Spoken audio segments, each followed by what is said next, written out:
In the primordial age, when heaven and earth had just been separated and all things were newly born, the world began to take shape after Pangu cleaved open the chaos. Mountains rose and fell, rivers surged and roared, birds and beasts, fish and insects began to roam between heaven and earth. Yet upon this vast land there was still emptiness and silence, no trace of humankind. Heaven and earth were formed, but the world still lacked a soul.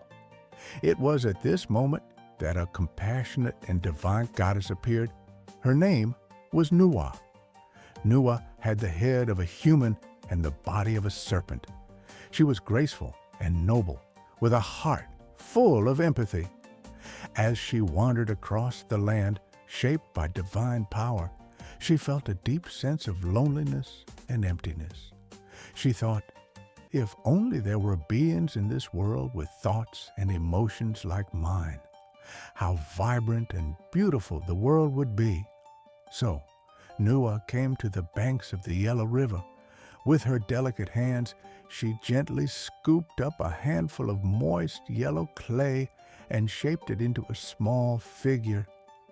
As soon as that tiny clay figure touched the ground, it miraculously came to life. It blinked, looked around, and bounced about with joy and curiosity like a playful child. Filled with delight, Nüwa began crafting more little clay people, one after another. Each time she molded one and set it down, a new living being was born. But the earth was vast, and crafting people by hand was far too slow. So she took a vine, dipped it in the clay, and flung it into the air. The droplets of mud scattered in all directions, and each droplet that fell to the ground transformed into a human being.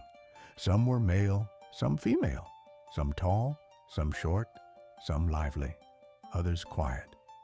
Thus, humankind was born. Nüwa taught them how to speak, to work, to love and care for one another. Humanity gradually learned how to live, and more importantly, how to pass down knowledge and create anew. And Nüwa, watching the children she had shaped with her own hands, felt a deep joy within her heart. Humans became the most spiritually gifted of all living beings between heaven and earth. For thousands of years, we have revered Nüwa not only because she created us, but because she gave us emotion, wisdom, and hope. This is the timeless myth passed down through the ages, the creation of humans by Nüwa.